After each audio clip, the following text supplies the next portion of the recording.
Welcome to Gyan Niketan Girls School. Hello students, I am Aarti Sharma.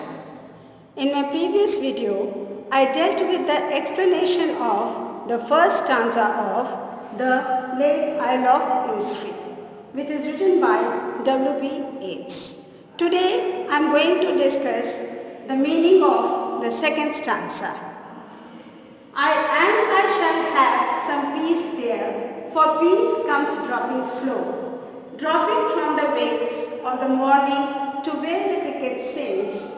There, midnights all a glimmer, and noon a purple glow, and evenings full of the linnet's wings. Let's see the meanings of few words. Dropping slow means dropping slowly. Waves means mist in the morning. Cricket is an insect. All glimmer is shining, means shining. Purple glow, the light of afternoon. Linnet is the small bird of brown color. Here the poet says, and I shall have some peace there, for peace comes dropping slow.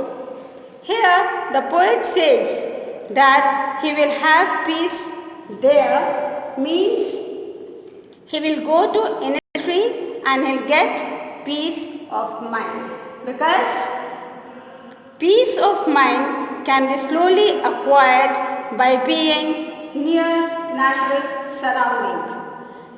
So when he will be near natural surrounding in Innisfree, he'll get peace of mind there. In the open space, in the forest, he'll get peace there.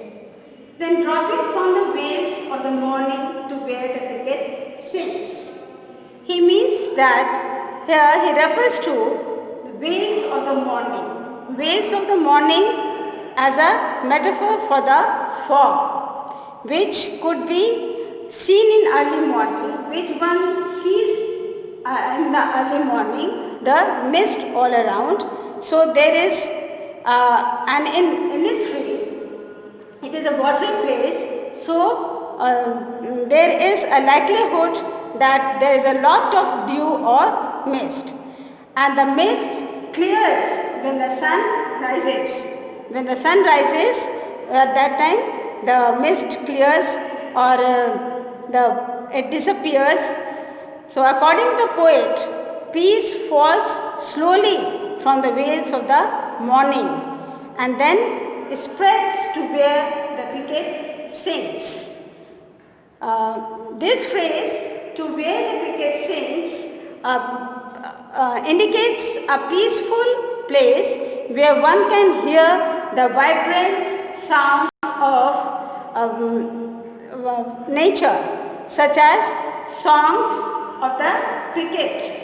Cricket means the insect, the cricket at the time of dawn.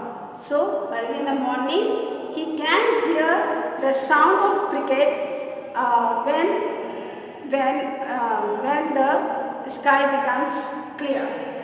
There midnights all a glimmer and the noon a purple glow and evenings full of the linnet's wings. In this, here the poet refers to Innisfree, where the midnight appears to be shimmering or shining. Glimmer means shimmering or shining and beautiful, and there is a purple glow in the afternoon. Purple glow in the afternoon, and in the evenings one can see the sky full of linnet's wings. Means this linnet means the small bird could be seen in the sky flying in groups. In the evenings, mostly the birds go home, so the linnets could be seen in the sky, and that is why he says that in evenings full of linnets, means the whole sky will be full of linnets' wings. So this stanza is full of nature and natural beauty, and the poet seems to be obsessed with nature, so we can say he loves to be in the company of nature. In this stanza, we can find the rhyming scheme is slow, go, so slow is A, it is A, sings is B, and the wings is B. So it rhymes with each other, slow, glow, sings, wings, so rhyming scheme is ABAB. Then we can find personification as veils. It is veils of the ladies mostly put veils, so it is personified here. So veils is the personification, and veils of the morning it is written. Veils of the morning is the personification, and metaphor, veils is compared to the cloud or the mist. So veils is the metaphor also, and various imagery you can find, the midnight glimmer, the purple glow, then linnet's wings. So there are so many imagery also here. So I have completed the second stanza. Now the third stanza I will discuss in my next video.